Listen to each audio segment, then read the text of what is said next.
Fazer um vídeo destes, numa altura tão sensível, em que os incêndios trazem a dor da perda, destruição e morte, pode parecer insensível, mas o que tenho para vos dizer neste vídeo, tem de chegar ao máximo de pessoas possível. Todos já ouvimos histórias atrás de histórias sobre o negócio dos fogos, em que a verdade fica contaminada, e as pessoas deixam de acreditar no que quer que seja.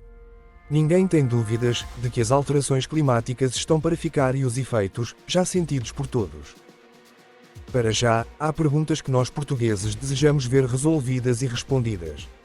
Num país que sofre de seca permanente, por que razão insistem os sucessivos governos em deixar as grandes papeleiras fazerem de Portugal num eucaliptal?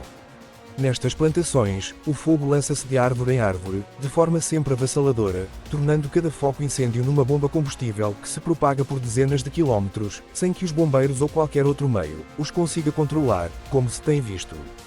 Não é isto um crime? Não é esta a razão pela qual morrem heróis que combatem as chamas, enquanto quem tem a obrigação de governar e tem responsabilidades, permanece impávido e sereno, sem que nada lhe aconteça, quando toma más decisões? Até quando isto vai continuar? Serão todos incêndios causados por pessoas de fácil acusação, muitas vezes com algum tipo de retardo ou déficit mental? Não haverá que investigar interesses mais elevados na pirâmide, de quem terá benefícios após uma área ardida? Se queremos um país sério, não é tempo de haver um departamento de investigação sem interferência política? Lembro-me de há uns anos, uma reportagem mostrar pastores a denunciar avionetas que lançavam engenhos que faziam deflagrar incêndios. Na mesma reportagem mostravam o engenho por várias vezes. As avionetes têm plano de voo. Seria assim tão difícil saber a origem dos infames ou das suas ligações?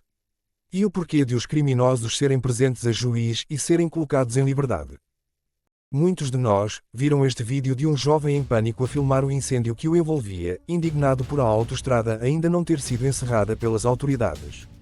Rapidamente os juízes sem diploma se apressaram a condenar o rapaz por estar a filmar enquanto dirigia. Sejamos mais perspicazes. E se não houvesse imagens? A ideia do perigo e da descoordenação não seria tão elucidativa. Por isso, no meio de um erro, aquele vídeo foi simplesmente serviço público. E também podemos afirmar que nem todos aqueles condutores estavam a filmar e ficaram sujeitos ao mesmo perigo. Já ninguém mesmo acredita que o poder político possa resolver a questão dos incêndios. Anos e anos de erros sucessivos. Aliás, os políticos interferem demasiado na hora do combate e só complicam as operações. Atrapalham. E o mesmo se pode dizer um primeiro-ministro gabarolas, que anuncia com pompa e circunstância, 2 dias antes, em horário nobre, que este ano não tinha havido incêndios. Se queres dar armas aos teus inimigos, revela-lhe as tuas fragilidades. Após as palavras de Luís Montenegro, Portugal começou a arder de lés a lés, como se tivesse feito um convite à bandidagem. Há ainda outro detalhe, que urge travar. Há necessidade de todas as estações estarem constantemente a transmitir em direto e permanentemente. Qual é o interesse de propagar o alarme social? Revela-se posições das forças de segurança, bombeiros, enquanto fogos se propagam a quilómetros dali. Acreditem em mim, nasci e cresci no meio rural. Nenhum fogo faz projeções a mais de 25 km. O que acontece após esse limite é crime puro e simples. E não é o doentinho mental que passa a manhã e a tarde a percorrer concelhos e distritos a atear focos de incêndio em locais estratégicos, passíveis de facilmente gerarem grandes incêndios. É crime organizado, são empresas, instituições ou indivíduos que perpetuam no crime para um objetivo comum. Qual e quem eu não sei.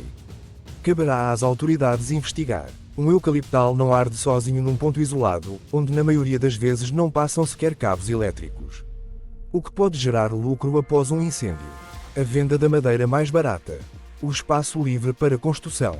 A depreciação do valor de terreno. O ganho que o combate do ar ou em terra pode gerar. A irresponsabilidade e incúria política. Haverá dezenas de motivos, estes são alguns. Cabe às autoridades investigar e, se possível, com isenção. E acreditem, ninguém anda com máquinas agrícolas a fazer limpezas no meio de eucaliptais. Por isso a culpa extravasa Portugal, e vai até à União Europeia, com regras para tudo, menos para o necessário.